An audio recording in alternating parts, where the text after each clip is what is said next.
നല്ല ടേസ്റ്റി ആയിട്ട് ഒരു സോയ കറി വെച്ചാലോ? അപ്പോൾ ഇതുണ്ടാക്കുന്നതിന് വേണ്ടി 1 കപ്പ് സോയ 10 മിനിറ്റ് ഉപ്പിട്ട വെള്ളത്തിലൊന്ന് വേവിച്ചെടുക്കാം.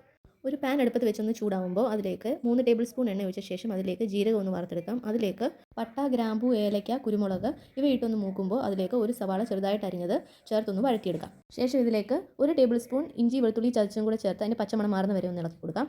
ഇതിലേക്ക് മഞ്ഞൾപ്പൊടി, 1 ടേബിൾ സ്പൂൺ മുളക് പൊടി, 2 ടേബിൾ സ്പൂൺ മല്ലിപ്പൊടി ഇവ ചേർത്ത് ഒന്ന് ചൂടാവുമ്പോൾ അതിലേക്ക് ഒരു തക്കാളി ചെറുതായി അരിഞ്ഞതും കൂടെ ചേർത്ത് ഒന്ന് മിക്സ് ചെയ്യാം. ഇതിലേക്ക് കുറച്ച് ഉപ്പും കൂടെ ചേർക്കാം. അടിക്ക് പിടിക്കാതിരിക്കാനായി കുറച്ച് വെള്ളം കൂടെ ചേർത്ത് അതൊന്ന് വേവിച്ചെടുക്കാം. ശേഷം ഇതിലേക്ക് 3 ടേബിൾ സ്പൂൺ അധികം പുളിയില്ലാത്ത തൈരും കൂടി ചേർക്കാം. ഇത് നന്നായിട്ടൊന്ന് മിക്സ് ചെയ്ത ശേഷം ഇതിലേക്ക് 1 കപ്പ് ഗ്രീൻ പീസ് ചേർത്ത് കൊടുക്കാം. ഇതിലേക്ക് 2 പച്ചമുളക് നടുവേ കീറിയതും 1/2 ടീസ്പൂൺ ജീരകം പൊടിച്ചതും ചേർത്ത് കൊടുക്കാം. ശേഷം സോയ വെള്ളം ഊറ്റിക്കളഞ്ഞ ശേഷം അത് മിക്സിയുടെ ജാറിലിട്ട് ഒന്ന് ചെറുതായിട്ട് ചതച്ചെടുത്ത ശേഷം ഇതിലേക്ക് ഇടാം. ഇനിയും ഇതെല്ലാം കൂടെ ഒന്ന് മിക്സ് ചെയ്ത് ആവശ്യത്തിന് വെള്ളവും ഒഴിച്ച് 10 മിനിറ്റ് മൂടി വെച്ചൊന്ന് വേകാൻ വെക്കാം. ഗ്രീൻ പീസ് ഒന്ന് വേകാനുള്ള കുറച്ച് വെള്ളം ഒഴിച്ചാൽ മതിയാവും.